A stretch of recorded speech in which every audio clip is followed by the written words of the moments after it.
It is that time again to get some insights into the Bears from our Bear Blitz analyst and the executive editor of Pro Football Weekly, Hub Arkush. He joins us now. And Hub, I want to start with a big picture question, a big picture view of the Bears. At the end of last season, it felt like they were one reliable kicker and maybe one other player away from being legitimate Super Bowl contenders. Now, after watching the offense struggle all season and struggle badly against the Chiefs, it kind of feels like the Bears are a long way away from being Super Bowl contenders or even a playoff team. Do you see a scenario where the Bears could bounce back from this season and be a solid playoff team next season, or are there way too many flaws on this team for that likely to be happening?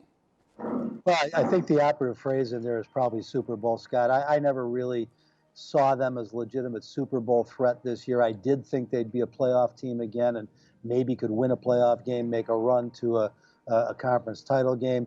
Can they do enough this offseason to get right back there? Yeah, I believe they absolutely can. As ugly as it looks right now, there's a lot of places where they're still better than most. The defense has been very good this year. You got to remember the group that was so disappointing last Sunday night against the Chiefs.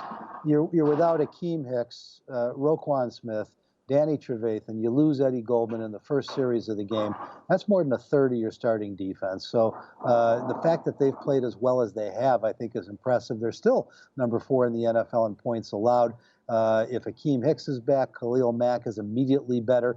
They'll add some more young talent. They don't have to lose anybody they don't want to. They've got free agency decisions to make it inside linebacker with Trevathan, Kwiatkowski, and Kevin Pierre-Louis, all free agents, and of course, Clinton-Dix at safety. But there's enough there that if they retain the right guys, they could be a dominant defense again next year. Offense is where the concern is. They've got to get better at left tackle. The key area they have to fix is tight end. The Bears have nothing at the position, so they've got to get a starting tight end, maybe bring in a couple. I think they've got to get better at left tackle. If you can add those pieces, then you get to the two biggest questions. Is Matt Nagy going to get the offense figured out during the offseason? And what about Mitch Trubisky? That's the question nobody can answer. They will have 2 new backup quarterbacks. I don't think Chase Daniel or Tyler Bray will be back. They'll probably sign one free agent, probably draft one. But whether that free agent competes with Trubisky or not for the starting position, and whether Mitch can finally take some significant strides and be the guy they hoped he'd be when they drafted him, that's the big unknown as far as how far this team can bounce back next year. As far as the veteran quarterbacks who are likely to be available this offseason, which one best fits Matt Nagy's offense and best fits the Bears' budget, whom the Bears most likely would try to target?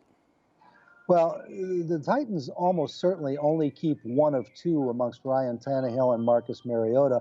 Both would be a pretty good fit for Nagy. Maybe Tannehill a little more athletic than Mariota. The best guy out there is Colin Kaepernick, who'd be a great fit and could compete with Mitch, but it seems obvious at this point they're not going to do that. Teddy Bridgewater is going to be too expensive.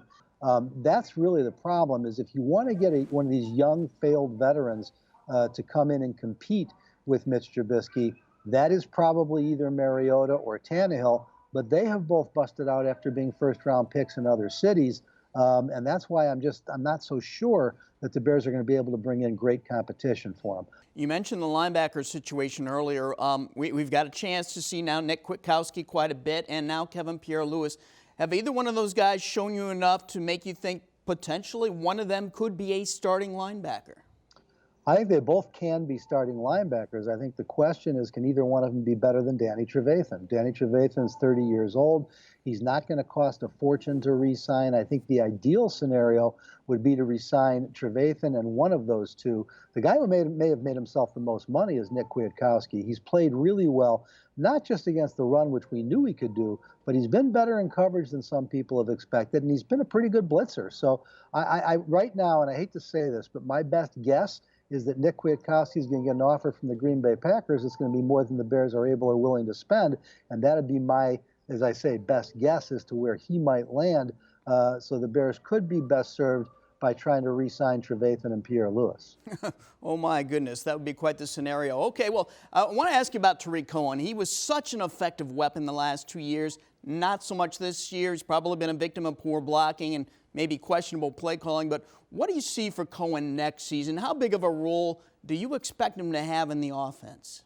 Well, he's a special weapon, Scott, and I think even more than a victim of play calling and poor blocking, For some reason, he has spent a lot more time going east-west and not enough time going north-south this year as he did his first 2 years. The other issue that I have is that he is not a number 2 running back. You can run him between the tackles occasionally, but where he's going to be most effective is as your third down back, as a pass catcher in space, as a guy who you run the occasional draw and delay with in passing situations, and most importantly, in his first year with Loggins and last year with Nagy, they used him as a receiver when they lined him up in the slot, and they ran some routes for him down the field. They haven't done that at all this year. When they line him up at receiver, he's still not really catching anything but those bubble screens and some of these short flares out of the backfield where he's really not in space. He's still got to make people miss, and it's getting him out in space that makes him so effective. So I think he probably has another Pro Bowl or two in front of him if used correctly, but I think it's been a combination of him having a little bit of a letdown in his performance in year 3 and them just not using them as well as they did his first 2 years.